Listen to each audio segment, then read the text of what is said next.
10 tips for managing a classroom of teenagers. Managing a classroom of teenagers can feel overwhelming, especially if you're close in age to your students. Adolescents are navigating a difficult phase of life shaped by rapid physical changes, heightened emotions, and a strong desire for independence. However, with the right strategies, you can foster respect, maintain order, and build meaningful connections. Here are 10 practical tips for managing a classroom of teenagers. Establish authority early without being an authoritarian. Teenagers need to see you as a leader, but not a dictator. Set clear expectations on day one. Teenagers respect authority, but only when it's earned. Your goal is to establish yourself as a leader who guides rather than dictates. Start by setting clear expectations, boundaries, and routines. They need structure but also appreciate being treated as young adults. A collaborative approach works well. Invite their input on classroom norms but remain firm on non-negotiable rules. This balance shows that you respect their opinions while maintaining control. Instead of saying, "I'm in charge and you must listen to me," say, "I'm here to make this class a positive and productive space for everyone, and I need your help to make it happen." Use humor to connect, not to belittle. Humor is an excellent tool to break down barriers, but avoid sarcasm or jokes at their expense.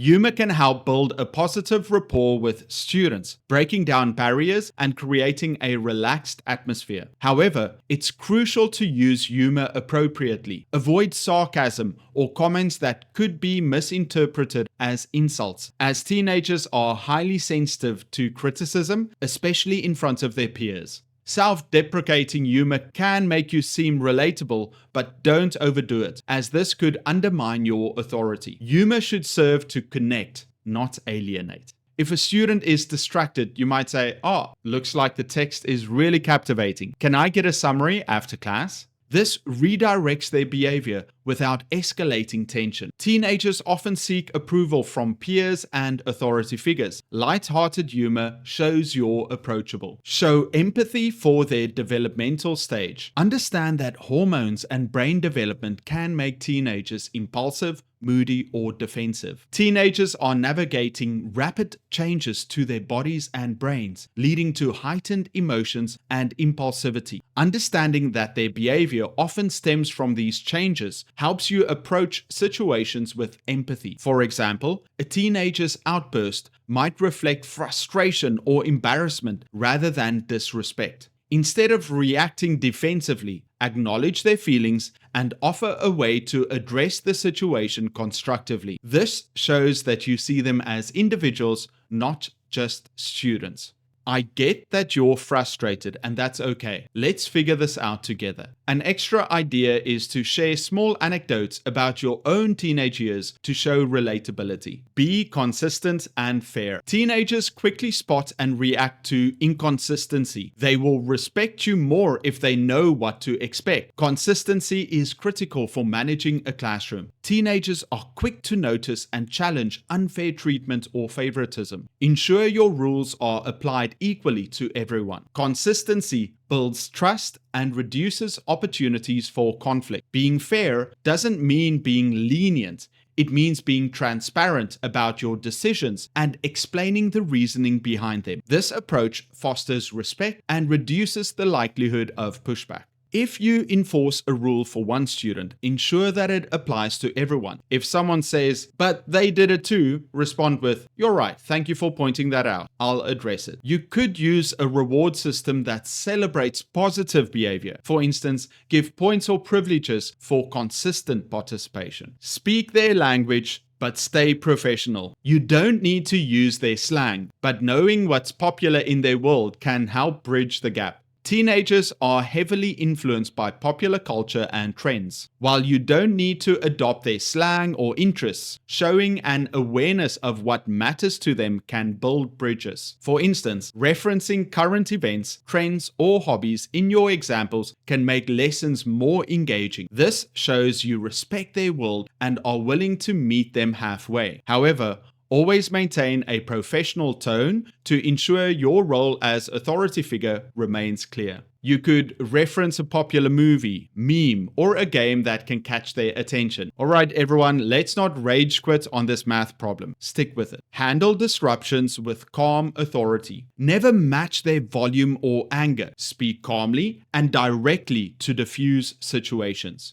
When disruptions occur, responding calmly and confidently is key. Overreacting or showing anger can escalate the situation, while ignoring it may undermine your authority. Use a neutral, composed tone to address the issue directly and assertively. For example, pausing to regain attention or addressing a student privately after class sends the message that you're in control without embarrassing anyone. Calm authority conveys strength without resorting to aggression. If a student is talking over you, pause, make eye contact, and say, "I need everyone's attention so we can get through this together." Adolescents often act out to test boundaries. Your calmness shows that their behavior doesn't control you. Offer choices that empower them.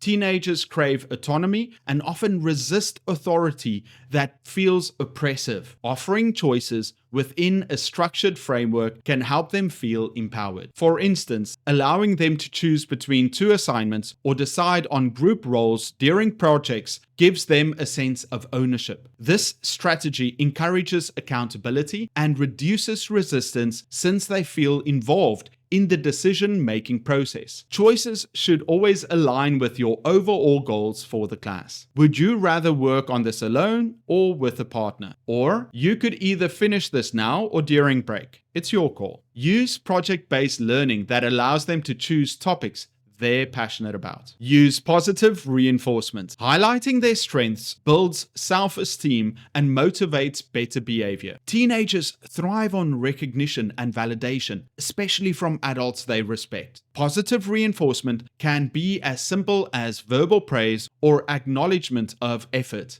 Highlighting what a student does well encourages them to continue those behaviors while fostering a supportive classroom environment. Focus on effort, improvement, and contributions rather than just results. This approach not only motivates individuals, but also sets a tone of encouragement for the entire class. I really appreciate how you spoke up in that discussion. Your ideas added a lot to the group.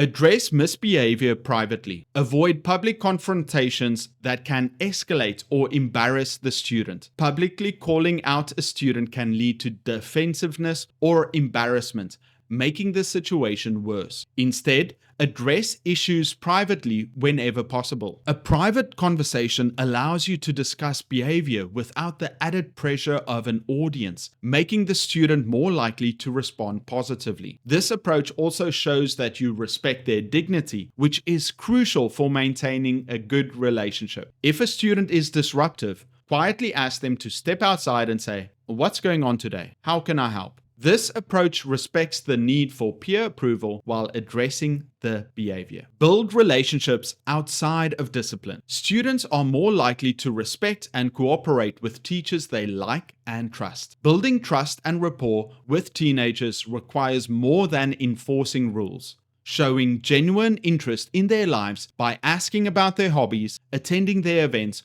or simply remembering small details they share. This effort demonstrates that you care about them as individuals, not just as students. When teenagers feel valued, they're more likely to respect you and invest in the classroom community. For example, you could spend a few minutes before or after class asking them about their interests or what's happening to them during that week. Managing teenagers successfully requires a balance of firmness, empathy, and relatability. By understanding their developmental needs and adapting your communication style, you can create an environment where respect and cooperation thrive. Building trust takes time, but the effort pays off in a classroom that feels safe, engaging, and productive for everyone.